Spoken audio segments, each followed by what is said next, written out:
são mais polêmicas, o VAR que não ajuda, o VAR às vezes que até atrapalha. Então, assim, é chovendo molhado já falar de arbitragem, mas a gente tem que sempre falar aqui porque é uma vergonha a arbitragem brasileira, Ailton. E nós não estamos falando de um árbitro novo, né, gente? Não, pelo contrário, já era para ter parado, inclusive, já era para ter parado e cometer uns erros que, assim, parece de juvenil que a gente fala, né? E no sentido de há quem diga que nem foi para prejudicar o Vitória, sim, para beneficiar outros times que estão brigando lá embaixo. E times grandes, enormes, né? Isso, porque aí começam as teorias, né, da conspiração, assim, e que a história mostra que muitos são beneficiados, né? Porque o erro foi gritante, os dois erros bem pontuados pelo Pedro, né? Os dois erros gritantes, assim, coisas básicas de que qualquer juiz deveria saber, né? Se o VAR, pessoal do VAR, que foi uma crítica mesmo, o pessoal do VAR recebe muito dinheiro. Se eu estivesse trabalhando no VAR ontem, naquela equipe, e depois de tantos erros, de ver, rever, vai, volta, ver tudo aquilo, eu ainda receber a grana dessa partida, eu ia voltar lá e falar assim, ó, toma o dinheiro, hoje eu não produzi, hoje eu não fui satisfatório, toma o dinheiro de volta e nunca mais apito. Porque, gente, você não briga com a imagem.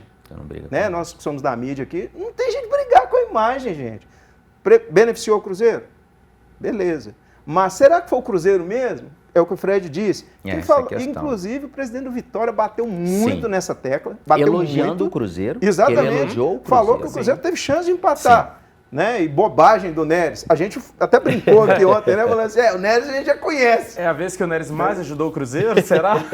Pelo menos uma vez, né? Pelo menos uma vez o Neres ajudou o Cruzeiro. Uma coisa que eu bato muito, eu acho assim, é a questão que todo mundo é chover no molhado, né? Da questão da profissionalização da arbitragem, que eu acho que só esse é o caminho, mas algo também que eu acho que todo torcedor ele deve ficar assim, se perguntando, por que árbitro não dá entrevista?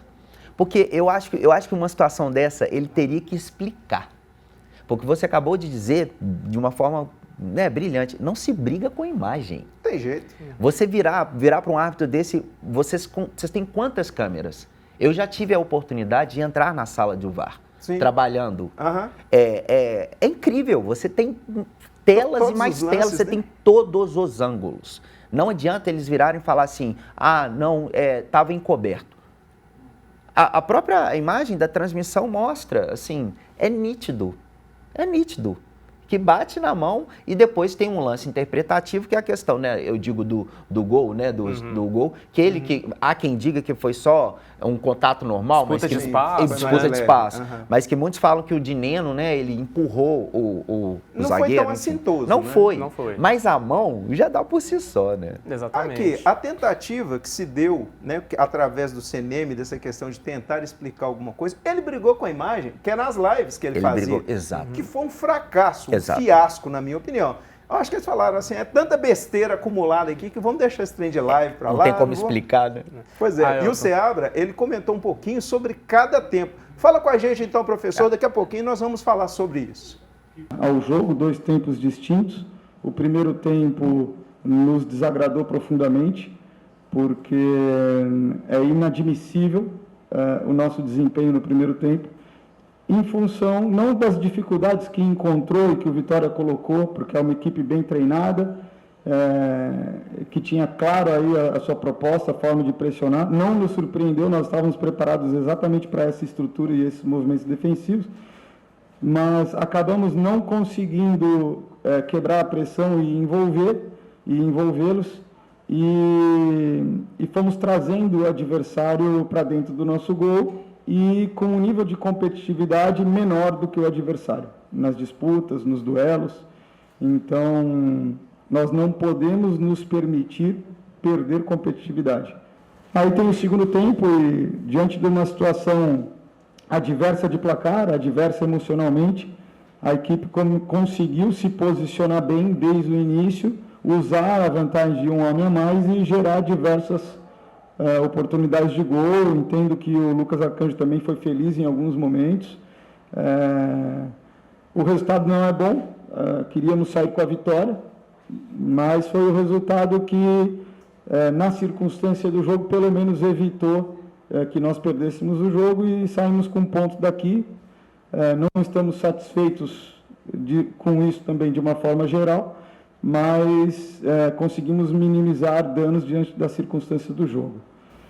Pedro, você queria contribuir ainda sobre a arbitragem, né? Só um pequeno ponto, Ailton. A gente vê muito que começou a ser feito no Brasil esse ano. É uma cultura que vem muito dos esportes americanos, da NBA tem isso, a NFL tem isso. O árbitro, após conferir o vídeo, a ajuda da arbitragem de vídeo, ele vai com o sistema de áudio do estádio e anuncia. Teve até um vídeo recente do Rafael Claus, ele no jogo do Palmeiras, ele falando, gente, espera aí que eu tenho que falar aqui, o microfone não tá funcionando não. Mas aí a gente vê que nem isso funciona, mesmo eles falando para todo o estádio ouvir, no sistema de som do estádio, é só quando vai ao VAR. Esse caso do Cruzeiro e Vitória, a gente continua sem saber. Igual o Fred disse, falta uma satisfação da arbitragem. Eu acho. É verdade.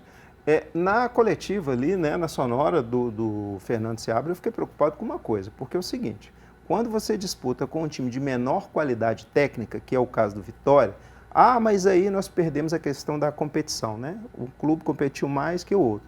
Mas espera aí, o que tem que fazer o Vitória é competir mais com o Cruzeiro? Com certeza. Para igualar na força, não vai ter jeito, porque se não tiver, pelo lado do Vitória, essa agressividade, entre aspas, essa gana, né? Na parte técnica, eles vão perder. Então é por isso que o Vitória entrou mordendo o Cruzeiro. Já tem que se esperar isso. É ou não é, Pedro? Exatamente. Aí caberia ao Cruzeiro, caberia ao Fernando Seabra já ter essa noção de que isso iria acontecer mesmo.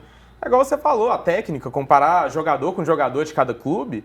Os jogadores do Cruzeiro têm mais história, são jogadores mais técnicos, disputam, principalmente as novas contratações, né? Vêm de outros contextos, tem jogadores que vieram de disputar bem na Europa, por exemplo, o Wallace foi o maior roubador de bola da Europa na última temporada. O Matheus Henrique também vinha numa crescente na Itália. Então, são jogadores assim que estavam em contextos diferentes. Então, cabe ao Cruzeiro já entender, a gente vai jogar com um time que, por mais que tenha menos técnica, vai tentar compensar na garra. A gente não pode entrar de qualquer jeito, a gente também tem que entrar esperto. Poupou o time pensando no Boca, né? Mas, enfim, mesmo assim, os jogadores que entram têm que entrar com a gana, com a vontade de ganhar. Não é achar só porque a gente está num time que está brigando na parte de cima que a gente vai ganhar só pela camisa, ou não desmerecendo a história do Vitória, jamais. O Vitória é um time gigantesco, obviamente. Mas entender, não é porque a gente está na primeira metade, que a gente está brigando pela Libertadores, que a gente vai entrar de qualquer jeito, que a gente já ganhou esse resultado. O Atlético perdeu lá no Barradão também para o mesmo Vitória. De goleada. De goleada, exatamente. Goleada. O Atlético que tá, Copa do Brasil, tá na Libertadores, tá na recuperação do Brasileirão. Então, assim, gente, futebol, ainda mais futebol brasileiro, não dá para entrar achando que vai ganhar. E tem outro fator também que tem que se levar em conta, que assim, o técnico do Vitória, sabendo que o Cruzeiro está numa semana decisiva e entrar com um time misto, ou seja lá, misto ou reserva, gente, isso já é um motivo para o outro time virar e falar, cara, dá para ganhar dos caras. Dá para ganhar dos caras, porque os caras não estão com as principais peças em campo, mesmo que elas entrem depois. Tanto é que, enquanto estava só o time misto, os caras colocaram 2-0 no placar. E tiveram chance de ampliar. Sim. Inclusive, o atacante, o Juan de Neno, né, que foi destaque da partida, ele saiu do banco e foi autor dos 2 gols do Cruzeiro no Brasileirão. É a média do argentino. É um gol, né, de um gol a cada 44 minutos jogados. Essa média do Juan de Neno, para contrariar o Tiburcio aqui, tá muito boa, né? Ele merece ser titular, Pedro? Olha, Ailton, eu acho que é de se pensar para o jogo de quinta-feira, principalmente contra o Boca. Pela forma como vai acontecer o jogo, o Boca vai vir fechado. A zaga do Boca é uma zaga baixa. O Medel é muito baixo, a gente já viu ele aqui no Vasco. Então, assim, eu acho que o Dineno já está cavando uma vaga ali, principalmente para quinta-feira, para o jogo contra o Boca. O Caio Jorge a gente já está vendo ali, ele chega. É voluntarioso, ele tenta, mas a bola não está entrando. O Dineno é um cara que já fazia gol antes de machucar, passou muito tempo machucado, voltou, está fazendo os golzinhos dele, está pegando o ritmo. Eu iria de Dineno quinta-feira. E argentino com argentino, né? E argentino com argentino. Eles falam mesmo a língua e eles, né? Eles hablam. Mas e você, o que achou do Dineno? O que você achou do Cruzeiro ontem e da performance do time?